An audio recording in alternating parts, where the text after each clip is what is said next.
Happy Friday 13th. Happy Friday to everyone. And welcome to the Dog Call. You know, I had meant to speak on this yesterday, but I said, today would be the perfect day to speak on this. I've been getting a lot of DMs and a lot of people reaching out to me through Facebook Messenger asking me, why hasn't Kirby made any moves in the transfer portal? And how do you feel about the few transfers that have left Georgia? And should Dogs fans, should we be in panic mode, being the fact that we haven't made any moves in the transfer portal? Now, I just come on to tell everyone, pump your brakes, calm down. Like I always say, USA, calm down, calm down. I'm about to tell you why Dogs fans should absolutely not be in panic mode about the transfer portal. Players entering the transfer portals and us bringing players out of the transfer portal. Why there's no reason to panic right now at this point in time. All right, so everyone get your popcorn ready. This is the Dog Call. I'm Armondo Black, and this is the Dog Call.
Good afternoon. Good afternoon. Welcome to the Dog Call. I'm your host, Armondo Black. Happy Friday to everyone. I hope everyone is having a blessed and productive Friday evening.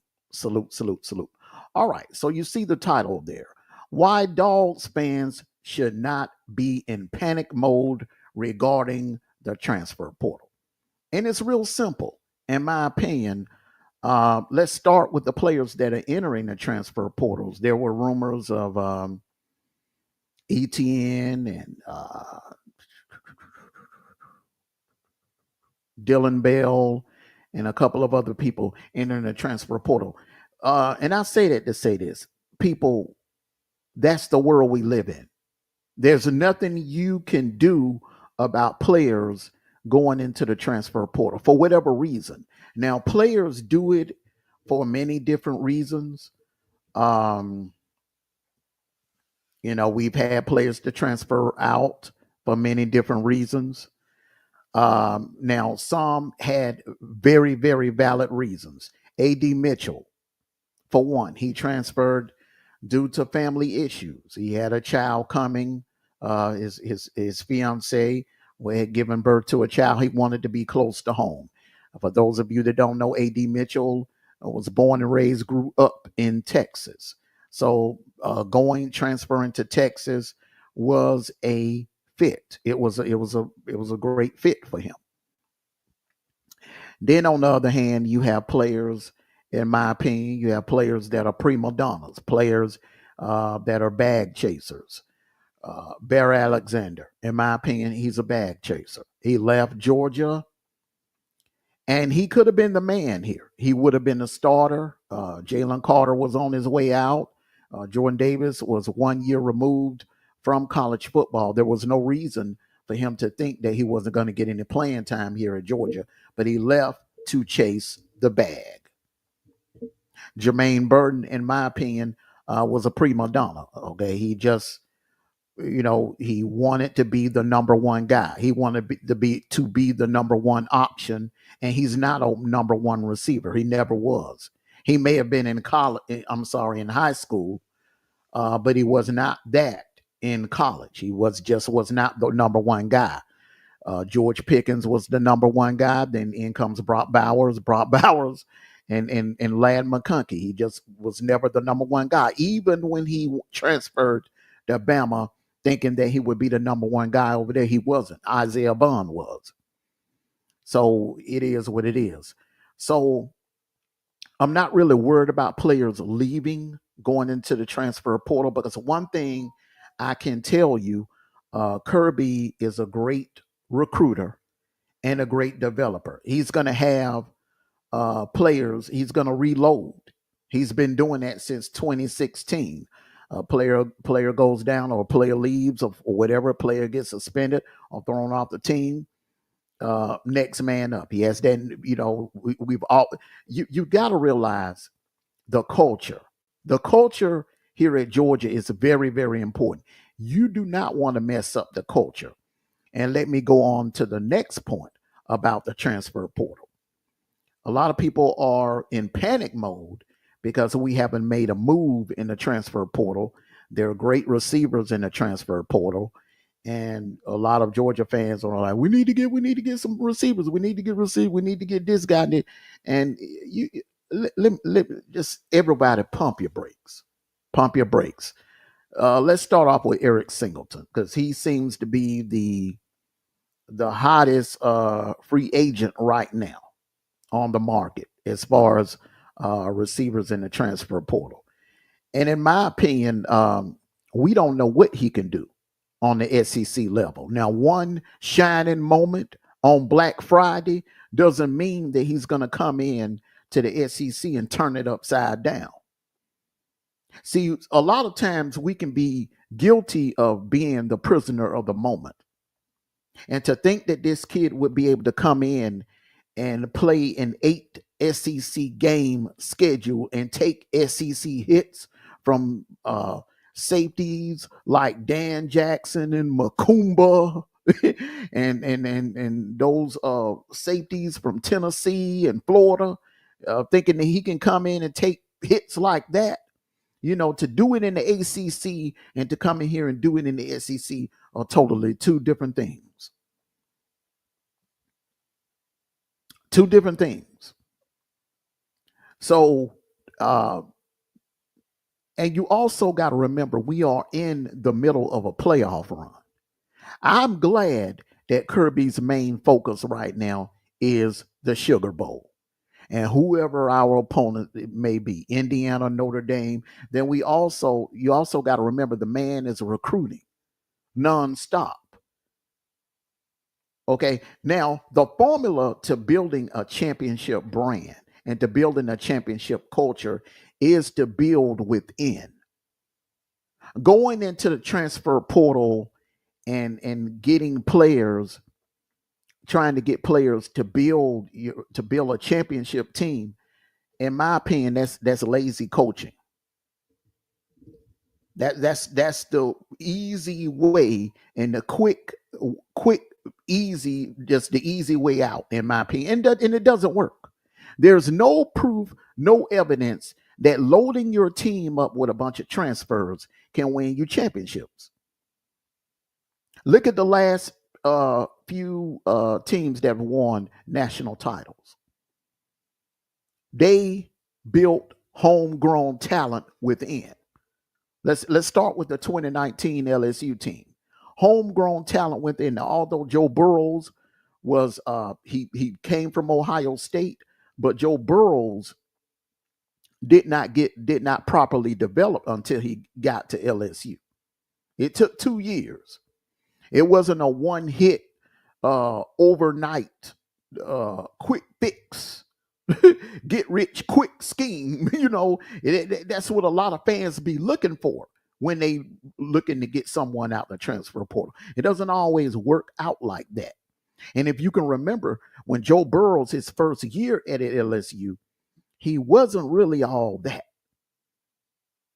He wasn't really all that. He did not fully develop until that summer going into his last year of 2019. That's when Joe Burrows became Joe Burrows. And the receivers around him, Jamar Chase and Justin Jefferson, that's when they took it to an elite level. The 2020 Bama team, they won the national title with homegrown talent. 2021, although we had a couple of transfers on the team, we had a couple of transfers on. Deion Kendrick was one, and Tyke Smith was injured in 2021, so he didn't really get a chance to finish out the season.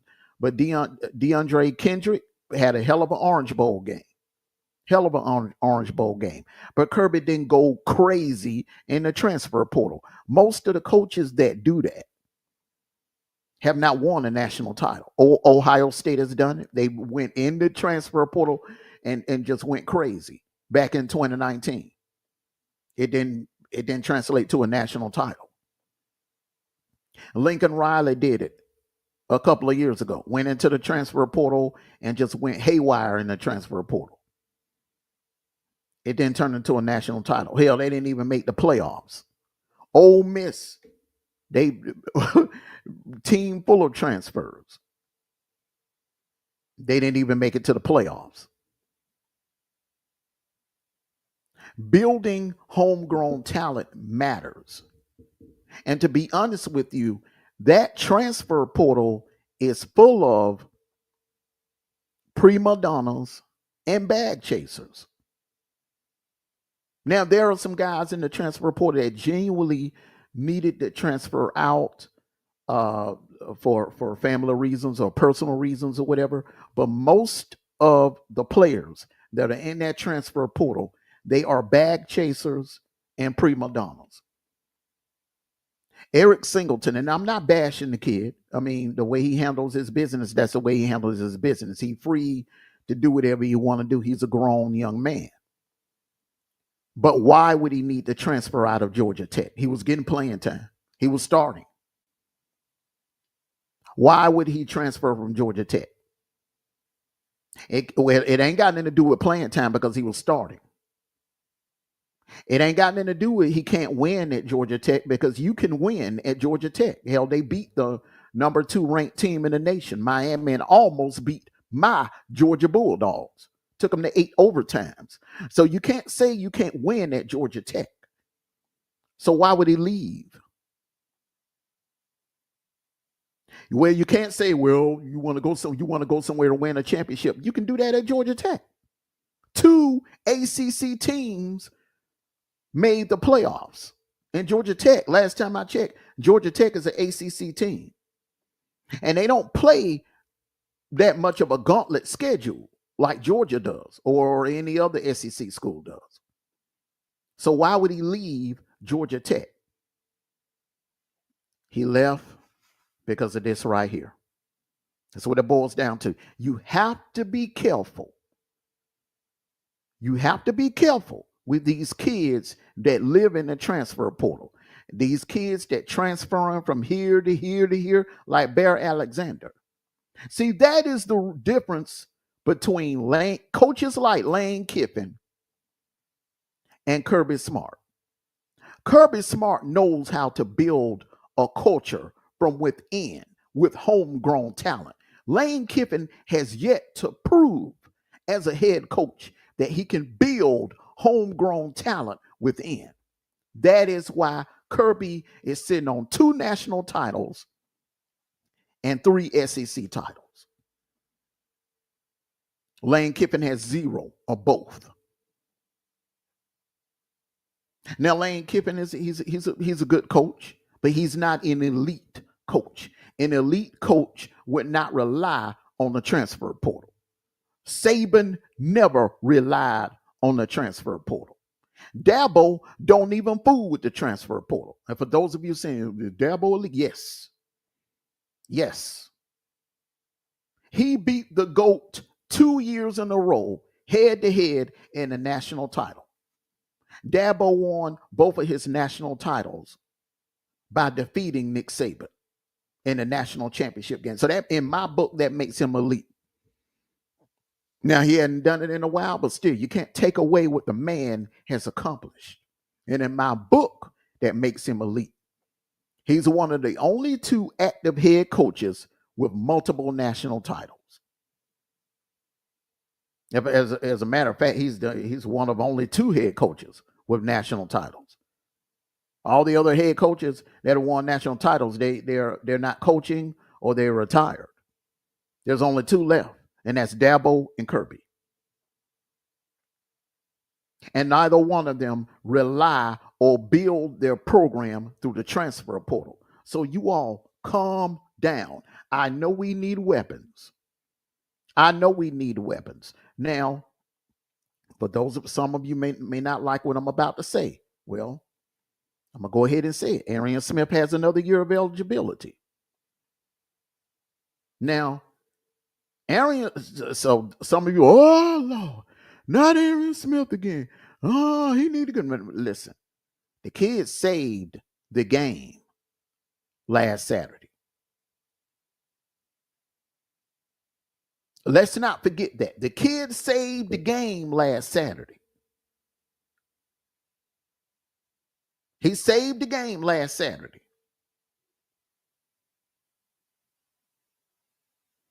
So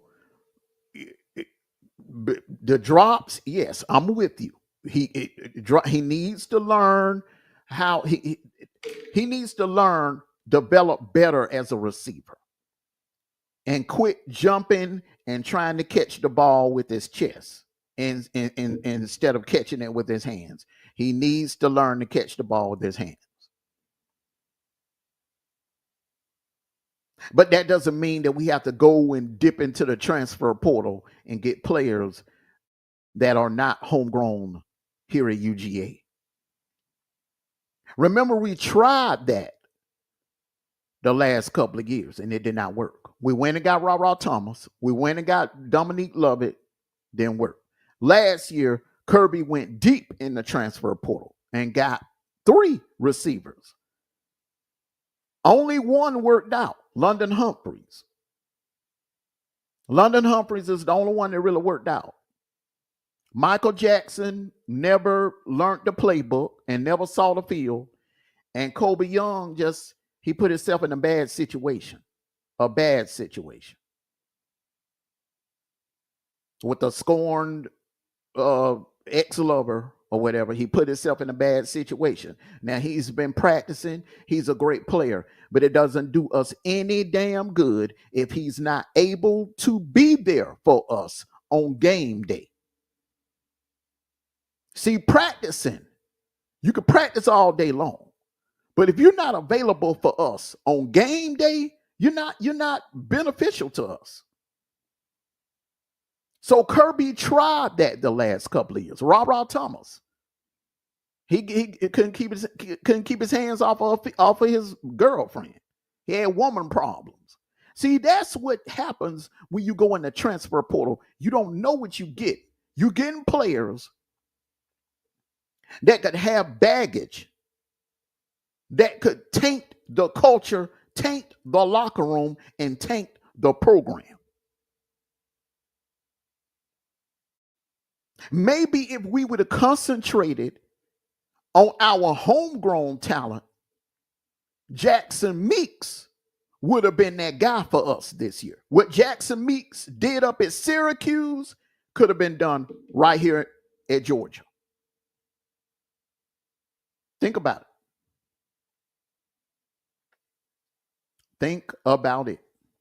Now, I do believe Kirby hit a home run with ETN. I had my reservations earlier this season, but ETN turned out to be a home run. Kirby has hit more home runs than anything when it comes to the transfer portal. But he is not going to saturate the locker room and our program with a bunch of transfers. Only teams, the only teams that do that are teams that are chasing us. Lane Kiffin said out of his own mouth, he went in the transfer portal to build a team that could beat us. They're chasing us. Teams like Ole Miss, Ohio State, Texas A&M, USC, Auburn. Auburn is going in and hitting the transfer portal hard because they're tired of losing to us. They're tired. They haven't beaten us since what, 2017? It's been almost a decade since Auburn has beaten Georgia. They're chasing us. They're on the chase. Right now, we are on the top of the mountain. We are the standard. We are what every other program wants to be. And you should be proud. You should be proud of what Kirby is doing and how Kirby has taken this program to the next level. So calm down about the transfer portal. Please calm down about the transfer portal. Because if you look around at all the other programs that rely heavily on the transfer portal, they're good. They're good for 9 or 10 wins, maybe 8, 9, 10 wins, but they're not winning conference championships, and they're damn sure not winning national titles. That team Michigan had last year, it was built within. Jim Harbaugh recruited those kids, developed those kids, and they won the national title. The year before that, most of our team was homegrown, built talent. The 22 team, the 21 team, I just giving you evidence. 18, I can go, you want me to go back a little further? The 18 Clemson team, the 2018 Clemson team, homegrown talent. Dabo didn't mess with the transfer portal. 2017, Saban, homegrown talent. No transfers. There's levels to this thing, people. There's a level to this thing. So for us to want Kirby to all of a sudden to go and bombard the transfer portal and try to build that way, what we've been doing, what the man has been doing, that's how you build a championship winning culture. Not just in college football, in any sport. Any sport. Let me give you an example. Most of the players that are on the Dodgers roster were homegrown talent, built from the farm club in minor leagues. The Yankees tried to go buy a team, and it didn't work. It didn't work at the end. Basketball. The Lakers, they try to go buy a team. LeBron, them, they try to go buy a team. Where the Celtics built within, homegrown talent. Homegrown talent, developed talent. And they won the NBA title. Even in the NFL. You got teams that are trying to build super teams, like the Eagles.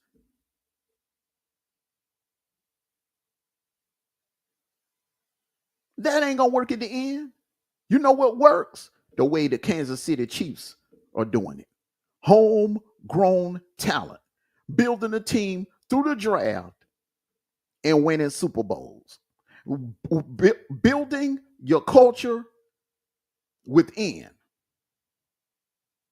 Drafting the players, developing them, teaching them the culture, and it translates into championships. That's how you build a championship winning culture. Not by going out getting a bunch of prima donnas and bag chasers. Most of those guys in that transfer portal, and it's not their first time being in there. Most of those guys in the transfer portals are bag chasers and prima donnas. They want everything to be about them. Don't want to compete.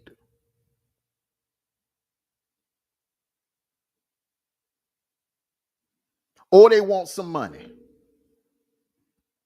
They want somebody to break the bank instead of being patient, developing, getting with a program, developing, and then going into the NFL and making your money.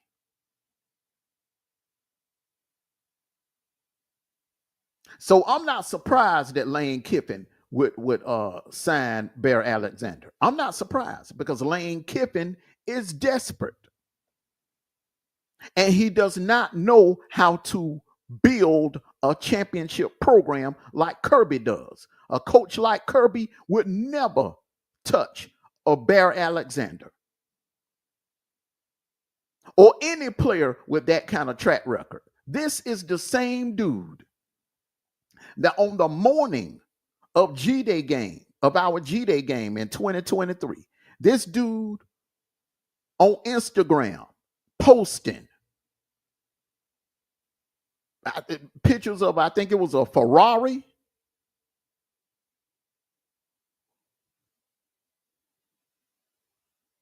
That's prima donna crap. He was a prima donna and chasing the bag. He showed the whole world he's about money. It wasn't about winning.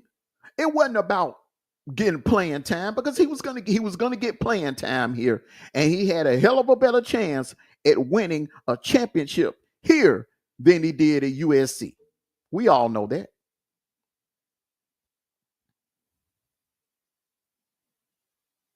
So for everyone that's screaming and hollering for Eric Singleton, pump your brakes on that. We don't know. We don't know.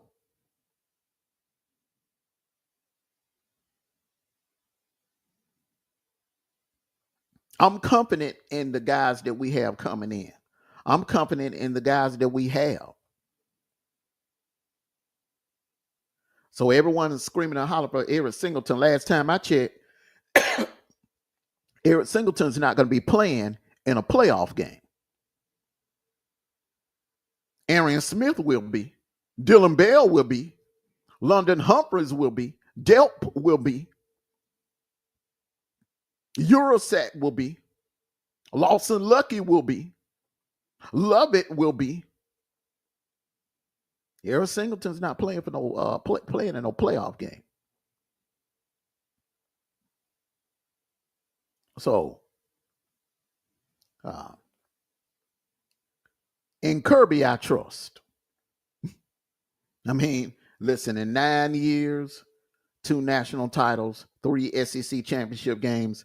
I mean, people, it's about time that we start trusting this man on his word and trusting the fact that he knows what the hell he's doing. We need to start looking at Kirby the same way Tide fans were looking at Saban. Like, okay, this man knows what he's doing. This man, he got our program here on a whole nother level. And we just need to be blessed and enjoy the ride. Instead of complaining, complaining bad, complaining, no. This man knows what he's doing. This man knows exactly what he's doing. That is why, think about it. How many other coaches could have pulled off what Kirby did this year? To be hit with suspensions, player suspensions, players getting kicked off the team for domestic violence, injuries after injuries after injuries after injuries. And let's not even that gauntlet of a schedule. That gauntlet of a schedule, one of the hardest schedules that I've ever seen any team get handed. And then you have to see Texas twice. Once on the road in the regular season and then in the SEC championship game. Lose your starting quarterback at halftime. Lose your starting punter. Probably one of the best punters, may go down as the best punter in UGA history. To lose him in the third quarter and still come out on top and win an SEC championship game. That says a lot about our coach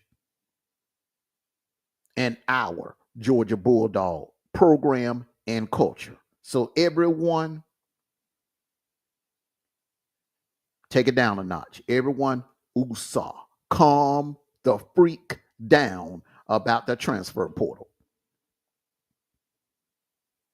If a player feels like he don't want to be here and don't want to be a part of what we're building over here, there's the door.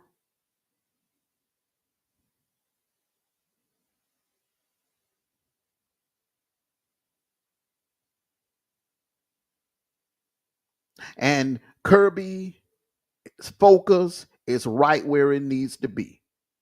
In New Orleans, January the 1st, in the Sugar Bowl. Nothing else. I want him to keep his focus and keep his eyes on the prize. And not worry about a bunch of prima donnas that's running around, jumping in the transfer portal, trying to auction off their talents for money, chasing the bag. That ain't what we're about here at Georgia. Now, when all of this is done and Kirby get his third national title, and he will in this year, then he will get in that portal, and I'm confident, just like last year, he will get in that portal and he will get exactly what we need. So everyone that's in a uproar about the receiver play or whatever, you got to remember, we were hit with some unfortunate situations.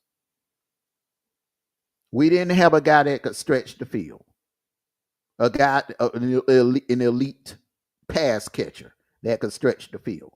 When Ra Thomas, when he got kicked off the team, I told everybody that's gonna hurt.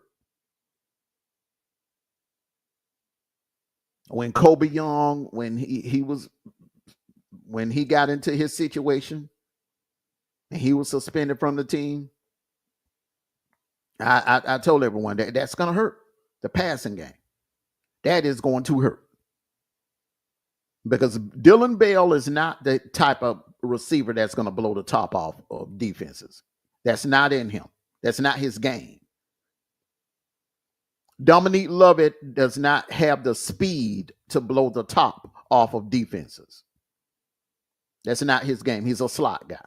Dylan Bell is a Swiss Army knife, but he's more of a slot guy. He's not that deep threat guy. Arian Smith was that guy. He was supposed to be that deep threat guy, but he just don't have these. He don't have the hands. He's not George Pickens. He's not Lawrence Cager. He's not Jermaine Burton. He's not A.D. Mitchell. He's not A.J. Green. He's not Chris Connolly. He's not Terry Godwin.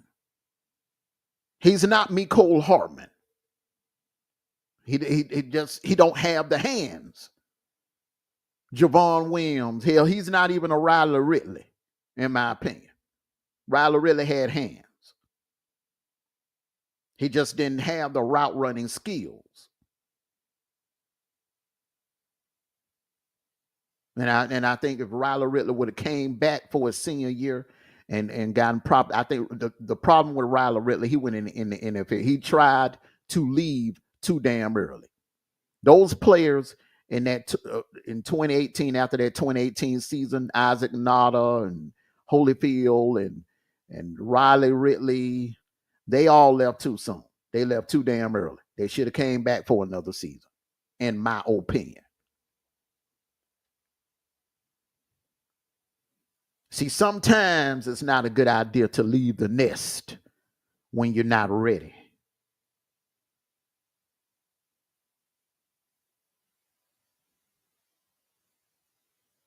And I say that, and I'll tell that to any young man. It doesn't matter if you're play for the Dawgs or whoever. It's very important to get properly developed before you go trying to rush off into the NFL or to an NFL camp.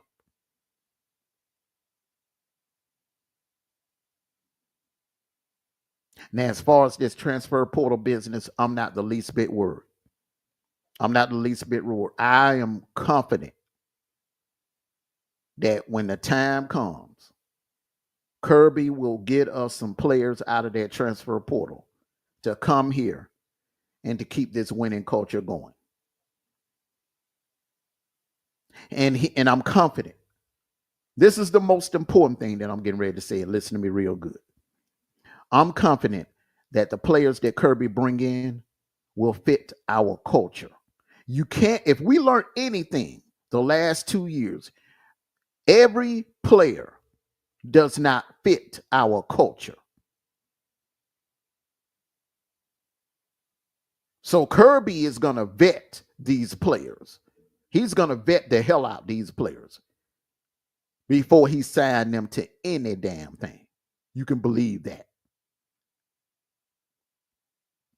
So on that note, everyone, thank you all for coming out. Make sure you hit that like button, share this video out, and subscribe. All right. If you haven't subscribed, make sure you hit that notification bell. Hit the subscribe button and hit that notification bell so you can get notifications every time that we go live over here.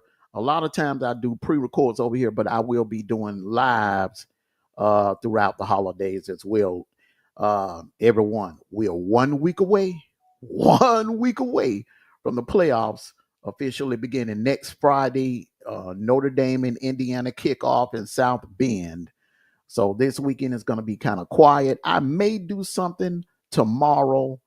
I may do one more video tomorrow. Then I'm going to probably take a couple of days off and then get ready for next weekend. So everyone, enjoy the rest of your Friday. It's Friday the 13th. You know what that means. Be careful out there. Please be careful out there. And I always say this, at the end of the day, just make sure that you be aware of your surroundings. Unfortunately, this time of the year, we have a bunch of people with bad intentions going around with the intentions of trying to take things from people. This time of the year can be a festive, most beautiful, wonderful time of the year. But this time of year also brings out idiots, and it brings out the worst in people as well. Okay. So until next time, everyone, take care of yourselves and each other. Peace and blessings. Love you all. Thank you for supporting the platform. And one last thing, like I always say, no matter what, go Dogs. Sick 'em. Woo, woo, woo, woo, woo, woo, woo. Enjoy the rest of your Friday, everyone.